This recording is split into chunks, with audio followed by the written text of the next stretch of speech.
For a lower fat alternative when baking, use egg whites instead of whole eggs to reduce the fat.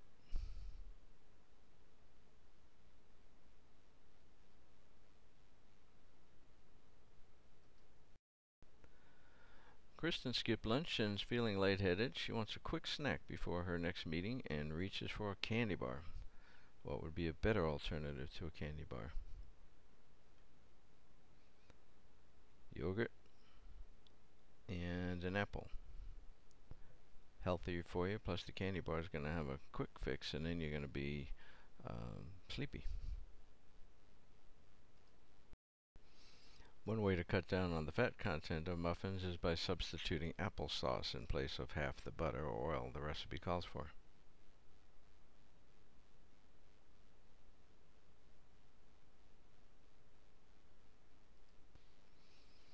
Clear soups or consommes are richly flavored, aromatic, very clear liquids. The ingredients used to flavor the soup are strained out before serving, and that will reduce the saturated fat in the diet.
When I sat down with former President Bill Clinton this week in New York City at the Clinton Global Initiative, we spoke about the U.S. economy, the election, world affairs.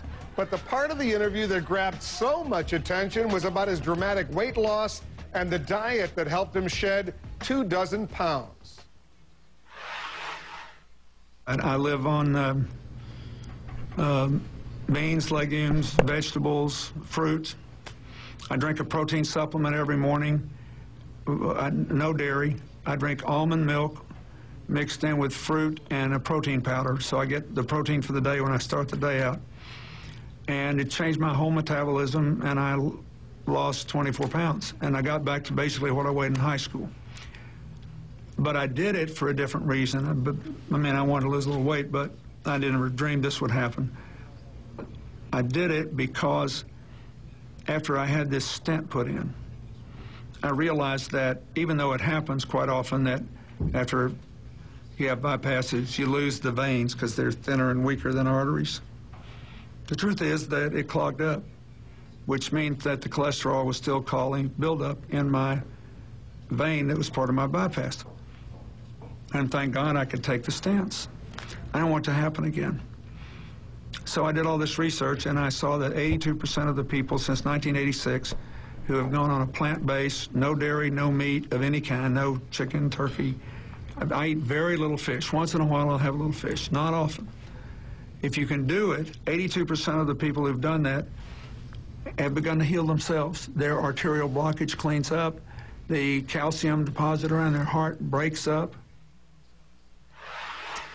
Let's discuss what the former president said with the doctors behind the diet that helped Mr. Clinton change his life. Dr. Caldwell Esselstyn is the author of Prevent and Reverse Heart Disease, and Dr. Dean Ornish is the author of The Spectrum. Let me go to Dr. Esselstyn first. He mentioned both of you for inspiring him to begin this diet. Walk us through this diet, Dr. Esselstyn. Why is this diet so good, especially for those individuals who have a history of heart disease? Well, thank you, Wolf, for having me on this evening with my good friend, Dean Ornish. There's no question that if the truth were known that coronary artery disease is a toothless paper tiger that need never exist. And if it does exist, it need never, ever progress. What we've heard from President Clinton is the remarkable change that he's been willing to make to remove completely from his nutrition those foods which we know will devastate and injure the inner lining of your arteries. And the remarkable thing is the capacity that the body has to heal itself. And when you do what President Clinton has done, where you completely try to remove any foods that are going to injure your vessel, the body has this remarkable capacity to begin to heal itself. And I'm afraid that as a medical profession, we perhaps have fallen down and really emphasized too much the drugs and the procedures and the operations which really treat the symptoms. They do not treat the causation of this illness. This is one of the few times since Hippocrates that we have not told patients about the causation of their illness. Dr. Ornish, are you on the exact same page as Dr. Esselstyn is? Yes, I am, and I want to just say I love and respect President Clinton, and so I was thrilled to hear that he's making these changes because I want him to live a long time, like so many people do, and whatever your politics, he can inspire many people to make these changes. And what we've shown, you know, we tend to think it has to be a new drug or a new laser, something really high-tech and expensive to be powerful. And what we've done in more than 33 years of research is show that these simple changes that we make in our lives, like what we eat, how we respond to stress, how much exercise we get, and how much love and support we have, can actually begin to reverse, not just prevent, but actually reverse chronic illnesses like heart disease and so on. And we found that almost more than 82% of the people who made these changes, as President Clinton indicated, were actually able to reverse the disease. So rather than getting a quick fix like a bypass or a stent does, which doesn't treat the underlying cause, it's a little like mopping up the floor around a sink without turning off the faucet. It keeps coming back unless you change what caused it. Is this diet, Dr. Esselstyn, no dairy, no meat, no chicken, basically no fish? Is this diet for everyone or only for those who have heart disease or a history of heart disease? One other thing I would add, and no oils, no processed oils. When you say no, like olive oil, even olive oil, which supposedly is pretty healthy. I'm afraid I'm going to have a divergence of opinion there. Yes, I would include absolutely olive oil, sunflower oil, safflower oil, corn oil, soybean oil. They're out. Now, you know, since we know that these foods are injuring people, why would we ever want to have them on the menu of our school children? When you question, why wait until people do have heart disease? We know, for instance, that if we do autopsies on our GIs who died in Korea and Vietnam, then roughly 80% of these young GIs will already have gross evidence of coronary disease you can see without a microscope. If we are going to ever make a breakthrough in this epidemic of cardiac disease, we really have to start when it's young. This is pretty important. So you're saying the young kids should not drink milk? Is that what you're saying, Dr. Ornish?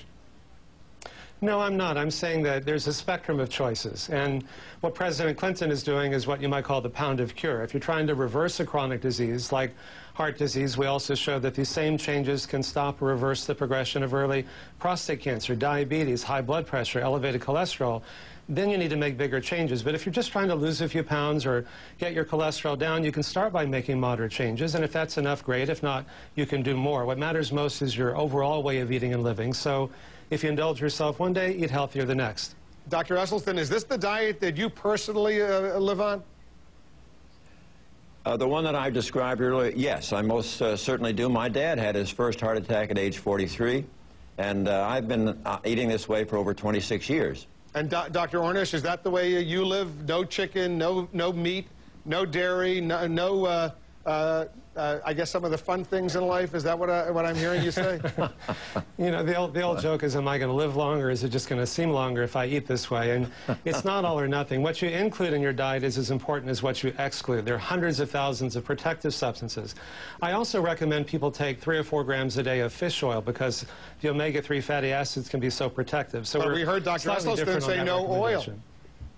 Well, we're slightly different opinion on that particular one. I think the omega studies have shown that just 3 or 4 grams a day of fish oil can reduce your incidence of sudden cardiac death by up to 80%. It can reduce your risk of prostate and breast cancer. If you're a pregnant woman or breastfeeding, it can raise your child's IQ. And so I think the evidence there is pretty compelling. I take fish oil, Dr. Eggleston. Is that a bad idea?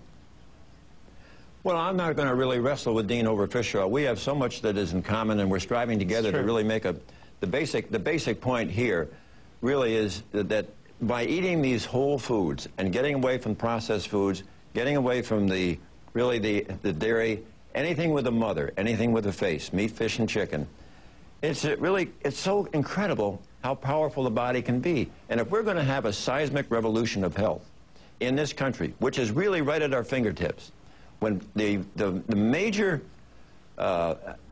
behavior that has to change is, interestingly enough, our food. That is the absolutely key card. It trumps everything. I agree. And let me just say this. You know, when you make these changes, because these mechanisms are so dynamic, your brain gets more blood, you think more clearly, you have more energy. Your skin gets more blood, so you don't age as quickly. Even your sexual organs get more blood in the same way that Viagra works. So yeah, you'll probably live longer, but you'll also feel better. And what's sustainable is joy and pleasure and freedom. And when you make these changes, most people find they feel so much better so quickly. It reframes the reason for change from fear of dying to joy of living, and that's what's sustainable. Dr. Dean Ornish and Dr. Caldwell Esselstyn, you got a good shout out from President Clinton. He's on your diet. He's doing the best he can. He's very happy. I saw him in action eating some of those beans and vegetables away from some of the other fun foods, as we like to say. Let's hope he lives a long and healthy life. Guys, thanks very much for coming in. Amen. Thank you. And thanks, Caldwell. You're doing great work. Absolutely. Thanks, Dean. Keep it up. All right, guys.